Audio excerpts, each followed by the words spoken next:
We got to do a little showcase here real quick. See how juicy it is. See if we get any juice out of this.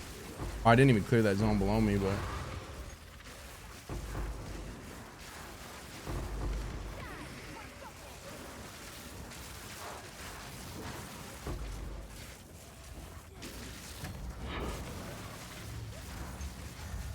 Where all the mobs at, bro?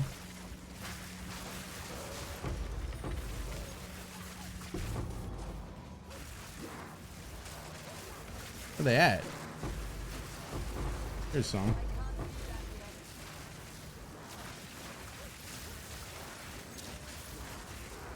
Not the best of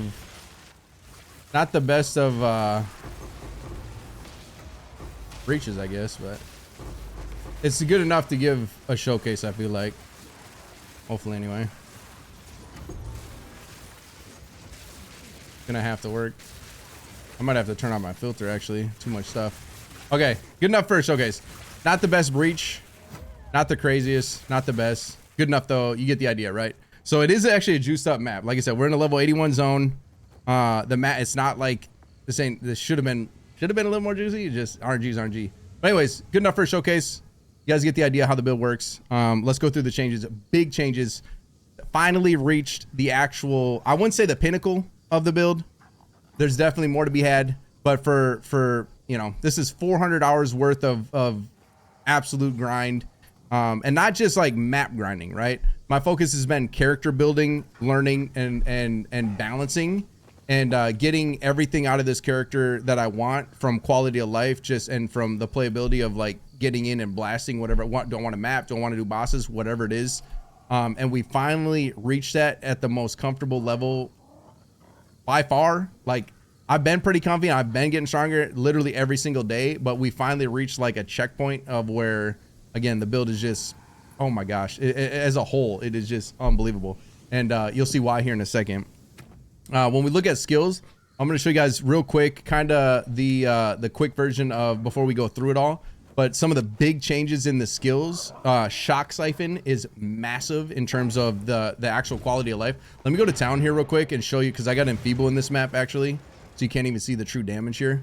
But so yeah, spark. The big change here is shock siphon, because I still have energy shield, right? I'm still running everlasting gaze, and man, shout out to the people in chat. There are a couple people in my chat and on Twitch that pointed that out, and they're like, hey, you should try shock siphon. It'll make your mapping just way more comfy, enjoyable, and they were not wrong. And it's just, yeah, it's insane. The just, again, quality of life. Obviously, it's not giving you more damage, whatever. But in terms of like just being able to blast through and not have to worry about your energy shield, you're basically topped off 100% of the time. At least I am with where the build is at. You know, my build is, again, we're way up there. Not the highest it can be by any means, but we are up at a very comfortable level, and shock siphon just makes it that much more comfy from a quality of life perspective. That, and then the big ticket is we finally added the cast on shock. If you've been watching my streams, you know I've been talking about this for a while, of like, man, if I could keep what I got going on but add cast on shocks in the mix, it'd be like the perfect build. And we did it, and it is exactly what I had hoped for and more.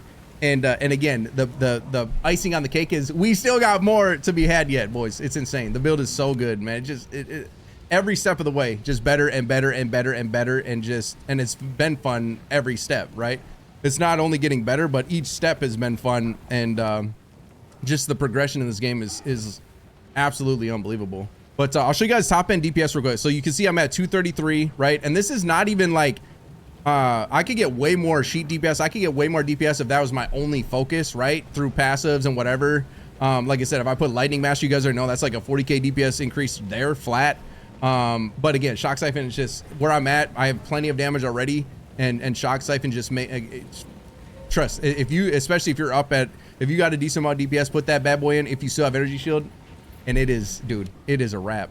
But anyways, I'll show you top end real quick. So we're at 233 top end. You guys already know, if you watched the last video, soul offering tech is insane for your top end, for bossing, for starting events, whether you're starting a breach or whatever. You basically, at least what I do is I'll throw my sigil down, right? I spike my minions and I go ham. And I do this for bossing and or the start of an event, any kind of event. So you see I'm at 604. on there, but our true top end, you have to actually look at Wildstorm. You hover over it, hold shift. I'm at 678,000 top end DPS when it's all said and done, right? Insane. Like I said, more damage than you need for pretty much anything in the game. And not only that, that's not even in taking into consideration the cast on shock. That's just our spark, right? So absolutely crazy there. Just keeps going and going and going. But yeah, that being said, another quality of life thing aside from shock siphon that I added into the mix, if you watch the last video, this is kind of my build guides have been progressive, right? It's my progression with the build as a newer player. What I'm learning, I'm trying to share the best I can to help you guys learn as well, because a lot of again, there's a lot of things that are easy to overlook in the game but make a big difference. So that's why my guides end up going a little bit longer, but again, I'm trying to help as much as I can, especially for people that are newer to the game like me. So you guys know in the last video I talked about the only real problem I was having is you know, freezing. I really never get frozen, but I was getting stunned here and there, and I said I'm going to try to figure out a way to do that. I knew one of the things in my passives was picking up Eldritch Will, which we did, but on top of that, in Sigil of Power, you'll see I got magnified effects still like I had before. We got energy barrier. We moved that into here. I'm not sure if I did that in the last video or not, but we did move it into here because, again, you'll see in a second here. So energy barrier, if I do end up getting stunned, it'll help give me some survivability back, like energy shield. But the real icing on the cake is the wind wave, which would knock them back, or which does knock them back if I get stunned, but also unbreakable. Unbreakable gives me 200% more stun threshold, which is a lot. It seems like it makes a massive difference. This in combination with Eldritch Will, which is a passive. Like I said, I don't think I've been stunned since I've made these changes, but if I do end up happening to get stunned, right, the wind wave will kick in and then the energy barrier will kick in. So these are kind of like a little bit of fail safes if it happens, just to give us a little bit of time to recover from it. But again, the unbreakable, the more stun threshold with Eldritch Will, I believe it's called, ever since I put them in, I really haven't even been stunned, at least that I've noticed. And I was noticing it a little bit here and there, I wouldn't say every single map, but I was noticing it multiple times throughout a session. And that's why I commented, like, I want to figure out how to get that, you know, how to address that, because it's just a quality of life thing. So yeah, ever since those changes for the Sigil Power, I'm no longer getting sun. Obviously, I haven't been frozen. I don't even freezing. It just doesn't happen. But yeah, now we're not getting sun either. So huge there. Sigil Power change there. I will also point out on the Sigil Power, I did change my staff to all skills instead of lightning skills. And the reason I did that is, you'll see, so right now I'm on weapon swap 1, right? And if you look at the bottom, buff grants 14%, but if I swap over to drop it, now I got 15%. And that's because, again, I got all skills on the staff, and it just helps me reach that extra breakpoint, which is just a little bit more top end DPS, right? With the Sigil Power. So that being said, Sigil Power, Spark, the rest of it, aside from the Shock Siphon, pretty much the same, right? Tempo, consider casting, overcharge, inspiration, nothing changed there. The big change, like we already talked about, with Shock Siphon. Orb of Storms, similar to my Sigil Power. You'll see that I'm always pumping. Even so, my soul offering is kind of like boss only and or the start of event only. Aside from that, after the initial start or whatever, I do still throw down my Sigil Power, but I also throw out orbs, right? I kind of do those simultaneously when I'm like pushing through a breach or whatever it is. And the reason for that, like I said, the Sigil Power gives me more stun threshold, obviously gives me more damage, but Orb of Storms, Font of Mana, which I'm at a point where, you know, the value of that, probably not needed. It's just why not? It's extra. But I also have Bludgeon, and that helps, again, just a little bit more with CC, right? It knocks enemies back, and so that's why, again, I throw that out, throw this out as I'm moving throughout the map every time I can, whenever I get to a new spot and can. It's just a quality of life thing. I'm all about quality of life balance and making things as comfy and easy as possible. That's why I put so much effort into getting to that point. But yeah, hopefully that makes sense. Yeah, and the conductivity, you'll see I added another thing here. The rest is the same. Focus Curse like it was before, Heightened Curse, Hex Bloom like I've had for a long time, but I added in the Jeweler Orbs are getting so cheap, at least for the greater ones. I just threw a Pending Doom back on it. Honestly, I don't even use conductivity anymore. Almost at all, except for bosses. That's like it. Everything just dies so fast. And with Sigil Power down and Orb of Storms out, like there's just no reason to cast it, at least like from a mapping perspective. Even honestly, even with like map bosses, I don't even use it because of the cast on shock now. So I did before cast on shock, but cast on shock basically one-shots any boss in a map. And so really I'm just throwing it in there because I knew Impending Doom when I was using it was kind of comfy and whatever. So again, just threw it in there because why not? Soul Offering, like I said in the last video, this is a big increase top end DPS. Still using it, like I said, more so for the start of things and or bosses. But Minion Mastery the same, Macabre, Ablation, and Persistence. Those nothing's changed there. Weapon Swap 2. Some people, that being said, some people in my last video when I talked about it, because that was the major change of the last one. Some people in the YouTube comments were saying they use it on Weapon Swap 1. I do not, but keep in mind, I guess you can if that, I don't know. See, they were saying something like it saves on spirit cost. For me, it's the opposite, right? My Weapon Swap 1 is fully tapped out for spirit, so I use Soul Offering on 2. But the key to that, if you didn't watch my last video, is when you cast it, you cast it once. You gotta, but it didn't, you'll see it didn't actually work, right? I casted Soul Offering, but it didn't actually use Soul Offering because my minions weren't spawned yet. So you have to cast it once. The minions will spawn, then you cast it again. That's how you know though. Once it's spiked like that, that's when you know you're getting the buff. Then you can go back and you're benefiting from the buff. I know some people had some confusion there. But yeah, so make sure you're actually spiking your minions to get the buff before you swap back and start doing damage. Otherwise you're not going to get the buff.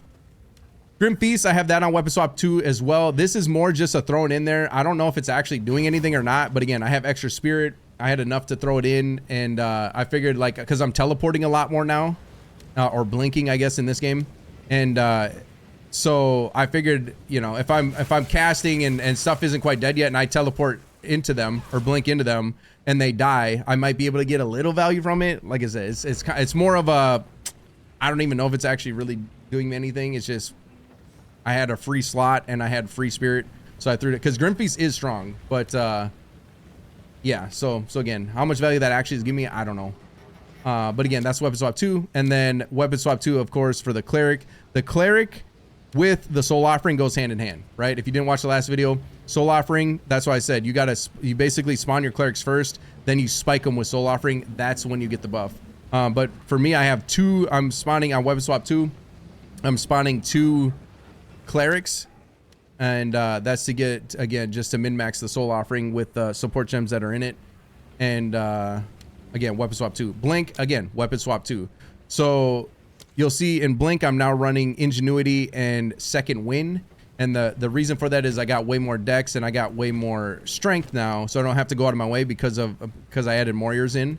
So it's just a no-brainer to do that. And it feels significantly better. Having that second Blink is just absolutely amazing for mobility. Obviously I'm not running Temporalis, and I'm not saying it's like that, but it's enough to make a big difference in just, if you saw that little showcase, I was blinking around quite a lot.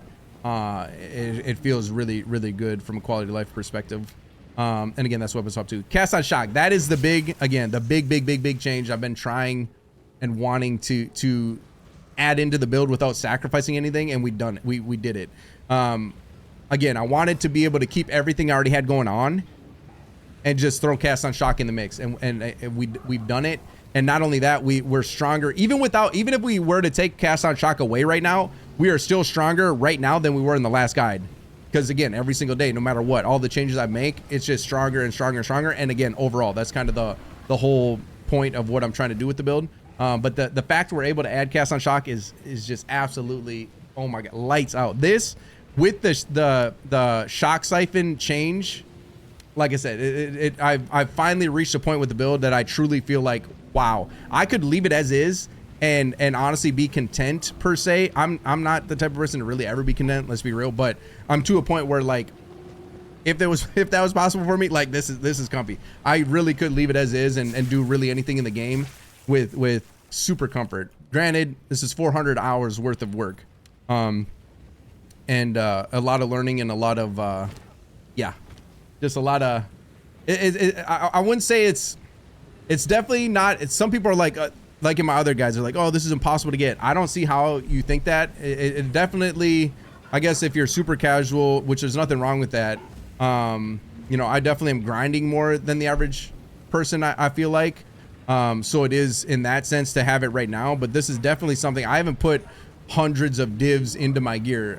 Granted, all my gear has been right. I've been playing Spark since level 1 as a new player and been learning every step of the way, but also upgrading, right? I'm not really changing builds and I'm not doing dramatic changes where it costs a lot for me to do, because it's all time. Like, I'm spending the time to do it and I'm upgrading as I go. I upgrade a piece, you know, a day if I can, or change something, or that's what I've been doing, right? And it's a time consuming thing and a tedious thing per se, but it's definitely like you don't, I mean, maybe now if you wanted to try to do what I'm doing within a day or two, yeah, you'd probably need a lot of divs to do it, right? But at the end of the day, like I said, a lot of my gear has come through just playing the game, crafting and upgrading. I trade a lot, but I trade things that I craft for currency, and I'll trade, like, you know, old pieces of gear to get currency to upgrade that piece of gear, if that makes sense. For example, with my wand, I crafted a wand very similar to this, just less rolls, right? It had like 29 mana and just, you know, it wasn't quite up to par. It was good. It was a good wand. It just wasn't the wand I wanted. So I took my previous wand before I crafted it, right? So I took the 2 wands essentially. I took the one I crafted, which I wasn't quite satisfied with, traded that, and I traded my other wand, and then took that currency combined and then got this one, right? So that's an upgrade. So it didn't really cost me a ton of divs. It just cost me time and trading to be able to do it, right? So hopefully that makes sense in the context of, like, you don't just need straight, not saying you don't need currency, right? I'm always grinding currency. And like I said, I'll grind for a day. I'll craft at the end of the session, right? I save my bases. I get as much raw stuff as I can, whatever. And then after my session is done, I go convert my currency and see what I end up with, and then I do my craft. I save a bunch of bases for the and craft that, and then list that, right? So that's how I'm able to day to day build up my currency, but also taking that stuff and upgrading my gear with it every step of the way, every single day, piece by piece, right? So again, hopefully that makes sense. It's very tedious, but it's what's worked for me. And again, you just got to put in the time. So that being said, for cast on shock, we're running obviously conduit, right? The bread and butter. We're running impetus, energy retention. I have elemental focus at the moment because I am running crit based and lightning mastery. You guys know lightning mastery in Spark alone, at least for me, is like a 40k DPS increase. It's insane, but it also gives me an extra projectile because it's another breakpoint on Spark for me. But on cast on shock, it actually gives you a +1 to your conduit and a +1 to your cast on shock. So for now, again, this is just where it landed. I don't know if this is actually the best of the best. This is just what I'm using, and again, it's comfy, it works, and it feels good. But yeah, huge. This is the biggest part of the whole change. We finally added this in the mix, and it's the cherry on top, the icing on the cake. Just makes everything come together and just feels absolutely incredible. I will say though, like I said, don't overlook that shock save. I keep going back to it, but seriously, I overlooked that thing, especially because I do have the energy shield. And granted, I do have plenty of DPS to be able to do it, where like stuff just dies immediately anyway. But holy dude, that seriously, it made, from a quality of life perspective, like I used to hate Burning Ground, right? Burning Ground was like the worst thing ever for energy shield, because I feel like I'd have to stop to start regenning it. Now it's, like I said, I'm topped off pretty much 100% of the time. And then Archmage, you guys already know Archmage. I have that corrupted with the +1 if you watch my last video. And that allows me to be able to reach the next breakpoint on it without having to use lightning mastery in it. But I do have clarity, and I'm able to do that because of, again, my helmet. A lot of people ask how I'm able to do that. Well, my helmet I corrupted a long time ago. It gave me +20 spirit. So I've been running clarity for quite some time now because of that. So yeah, skill wise, that's where it's at. That's where things are. Feels super good, comfy, and absolutely amazing. Gear wise, I did have to shift some things around to make this work, right? The big change, if you guys haven't already noticed, is obviously Warriors, right? Warriors, this is what allowed me to add the cast on shock without sacrificing much. That being said, I did my other body armor I did lose energy shield from it, obviously, but I made that back in mana, right? So it's kind of a no-brainer. I didn't really lose my health pool per se, because I have I'm running MOM and stuff, so my, you know, mana is still my survivability. So from when you add them together, I didn't really lose much. I only gained more actually, right? For me, I like to be at 5k shield minimum, and then I'm trying to get as much mana beyond that as I can. At least that's my goal at the moment. But yeah, Warriors, that's the big change. It allows me to add the cast on shock, obviously because of the 10 spirit per socket. I was able to get this piece for 10 divs. With no, like it was just 5 open sockets, so I had to put the soul cores in it, which was probably a couple div worth of, you know, there's 5 of them, but yeah, I get 50 spirit from this piece, a ton of mana, lose a little bit of energy shield, but like I said, it offsets. But the 50 spirit there plus the 20 spirit from my corrupt helm gives me obviously 70, which you see I have the 170 total. And that's where I'm able to add the cast on shock, which is 60, and then the clarity, which is 10, right? So it takes all of the spirit I have, but I get everything I want, right? So yeah, big change. This is the piece of the puzzle that makes it work without sacrificing the rest of the build, I guess, but still allowing it to work with Everlasting Gaze. You guys know, like I said, obviously I'm still running that. That's how I'm able to get my energy shield back.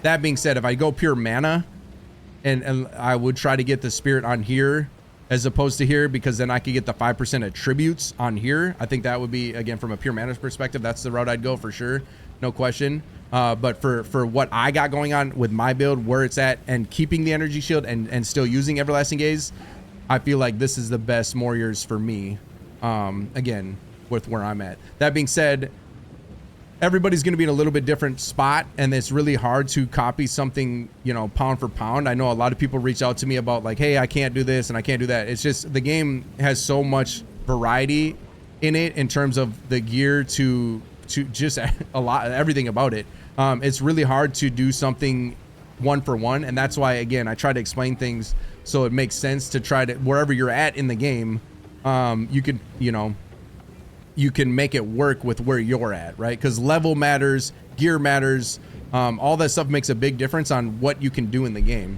right? And I'm at level 96 now, so a lot of people, just from my pure level perspective, won't be able to quite do this yet. But like I said, in due time, right? And that's why I have so many different guides now. I have from literally like leveling all the way to where I'm at. It's a progression thing, and all my guides have been my steps throughout the game, and they, you know, they're kind of seamless with how they work. But again, that's kind of the whole point. So when if anybody's watching on YouTube, make sure to look at the, I always pin it in the comments, the actual Mobalytics, like the planner, and just know there are many different variants, and it starts off right in order, like leveling and T15 and MOM Eldritch, like, you know, it's all stepping stones. So try to figure out which one fits where you're at in the game, if that makes sense. But yeah, aside from that, like I said, you guys saw the wand a little bit earlier because I talked about when you're upgrading your gear. Plus skills is super important for damage. Obviously, you want as much mana as you could possibly get. Cast speed is super important for damage. Int is a no-brainer because it not only gives you pure power damage, but it also, every 1 point of int is 2 mana, right?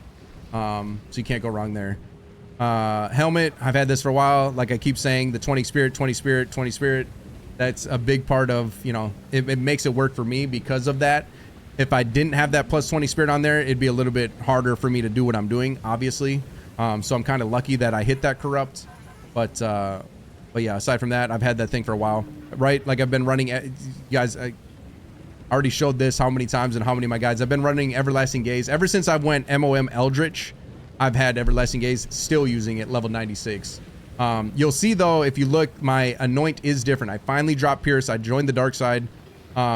But in order to make this work as a whole and still have over 5k energy shield, I had to do that. And for now, I'm running Spaghettification. I know a lot of people would say Lightning Rod. I don't know. I'm running crit, and where I'm at, if you've been watching my streams, things feel super good, super comfy. And I am gonna try to test out Lightning Rod and stuff like that, but Lightning Rod anoint is really expensive. This one was like 2 divs, I think, to anoint, so it wasn't terrible. But I'll show you when we get to the passos. I'll explain more about that. Yeah, focus, same as I've had for a very long time. I slammed that. That's one of my early items, one of my best items I had for a long time. The ring is new. I had to change that up. I dropped some on my rarity, but I had to do that in order to get to my resistances capped again. And I picked up some mana regen, which I felt like was a W. It's not, I don't got a super high amount of mana regen on this piece, but with the ingenuity, I mean, I'm sitting at almost 1100, which isn't crazy, but I'm comfy, right? Especially with shock siphon and stuff. I feel super comfy. And I honestly, I got this for 1 div, which I feel like was a steal. And it was meant to be a temporary ring. I was going to try to add rarity back because you guys know me. I was super set on, like, I like rarity. But that being said, after playing with this as is, the other day I had 7 raw divs drop and a perfect jeweler orb. And that was clearing bad maps with like no breaches. So after seeing that, I was like, okay, yeah, I probably don't need to worry about getting more rarity. That being said, if you look at my Spark, I do still have rarity, right? I have 127 on gear, and then I got 20 in my Atlas, so a total of 147 rarity. But if you guys know, when it comes to mapping and breaches specifically, quantity is king. Your tablets, you want to basically prep the zones. You want to unlock a bunch of towers, but not use your tablets right off the rip. You kind of want to get a bunch of them ready to go and clear the bad maps all in the whole area, and then put tablets in all the opened all the open towers, and that's how you really juice the area properly. And that's a little key thing I was missing when I first started trying to figure out the breach quantity mapping thing. But now that I'm getting that dialed in, like I said, I'm even getting a lot of currency drops as I'm prepping the areas, which is amazing. But yeah, so for boots, I had to switch these up. I hate not having the 35% movement speed, but I had to do it in order to get my res cap with the changes, right? Adding warriors in. Like I said, I had to change a few things to make it work because I had some resistances on my old chest piece. So yeah, in order to make it work, I had to switch this up. I sacrificed the 5% movement speed because again, resistances truly are, I think, worth capping. No question. That being said, of course, eventually I'm going to try to get that 5% movement speed back. It's just so costly, man. And then ingenuity, you guys know that's like one of my favorite pieces to get. I wanted that thing for a very long time. Finally got it. Still feel good about it. Thing is awesome. It's just the value it gives you out of your rings is just insane. One of the best items in the game, no question. And then gloves, right? Resistances, mana, and int. Those are the important things. And then as much energy shield as you can get as well. But in terms of gear, that's, a lot of it's similar. Some major changes though to make it work. And again, it's all about making it work with where you're at and what you need out of it to reach your breakpoints, right? And then, like I pointed out earlier, my staff I did change. I got the all spell skills, and that's so that I can reach the next breakpoint of power sigil in order to get more damage out of it. And then the double charm, we get that through our passives, which we're about to go through, and I'll explain how I did that in my passive tree. But yeah, gear wise, that's where we're at. And then the bread and butter, the passives, you'll see a lot of this is similar to what it was before. And again, I'm still picking up some energy shield stuff, but I get energy shield and mana. It's a no-brainer the way I'm running things. But yeah, come up here, similar here, but you'll see the ring is a little bit bigger than last time, and I did mention that in the last video. I wanted to get a massive ring. Finally got that. The massive ring allows me to still get my pure power, still get controlling magic, but now I can add lightning quick in the mix, and like I pointed out earlier when we talked about skills, Eldritch Will. Eldritch Will with the support gems that I put into my sigil power. Ever since I've done that, I don't think I've been stunned since. So we're no longer getting frozen. We're no longer getting stunned. It is absolutely amazing. When it comes to my actual jewels, I know a lot of people always ask, what are your jewels? What are your jewels?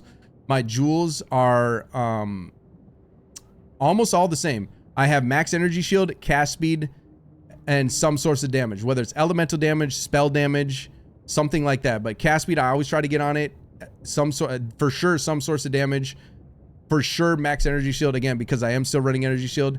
And then I have a few with crit chance and then the rest with like crit damage. And I got all blue ones at the moment, as you can see. That being said, I do have so you'll see like I got my crit chance ones over here, and then over here I got crit damage ones, right? But they all have cast speed, some source of damage, crit damage rather than crit chance, and then again max energy shield. That being said, I do think when it comes to your jewels, I put it way down here so I kind of know where the stuff is at. You want at least one jewel with recover mana on kill.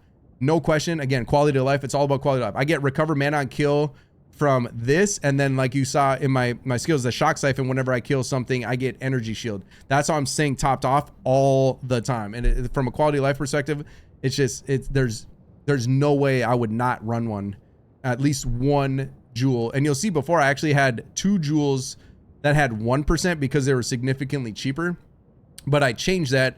Now I got 1 jewel with 2%, and then that allowed me to get more damage in another one, right? I added more crit stuff as opposed to having 2, you know, right? Because it's essentially doing the same thing, just again min-maxing. But anyways, even if you can only get 1% mana kill, I highly recommend, right? It's just quality of life. It's insane.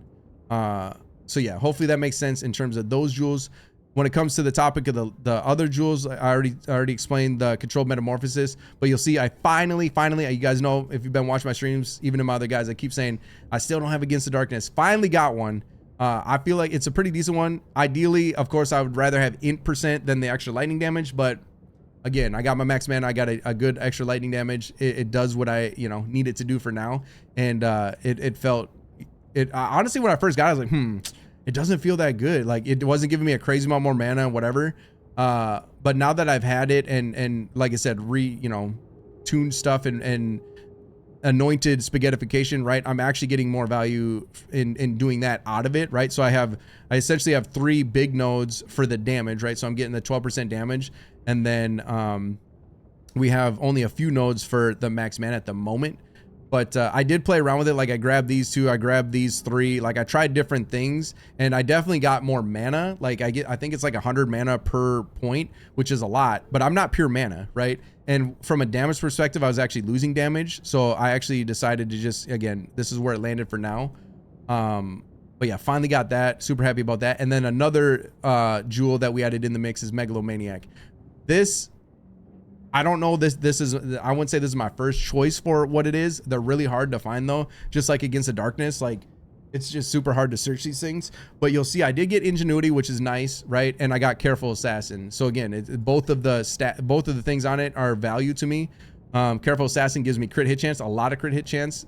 And then obviously Ingenuity gives me int, and which is mana, which is damage, right? It's a no-brainer. So not necessarily my first choice, but it at least is doing, both things are doing something beneficial to me. And for now, that's what I got for that. I think though, that being said, like I was talking about, maybe trying Lightning Rod and things like that. If I could get this with like Lightning Rod, or get this with like Wild Storm, or you'll see I'm not even running Frazzled at the moment, which I really liked. Frazzled made a big DPS increase even before Cast on Shock. Now with Cast on Shock, I really want to add that to the mix. So there are things where I'm probably going to play around with this diamond, or try to try different combos. If I can find it. They're super hard to find though. And in terms of cost, like I said, they can get pricey depending on what you get, right? So, but anyway, so jewels, that's where they're at. Hopefully that makes sense. I know people always ask about that. Aside from that, a lot of the stuff is the same, right? I had Kite Runner before. Again, movement speed, I'm trying to get where I can. Projectile speed, projectile damage, you know, it's all beneficial. It's right along the way anyway. Technically, I could give that up, maybe pick up Frazzle. I've been thinking about it. I might. We'll see.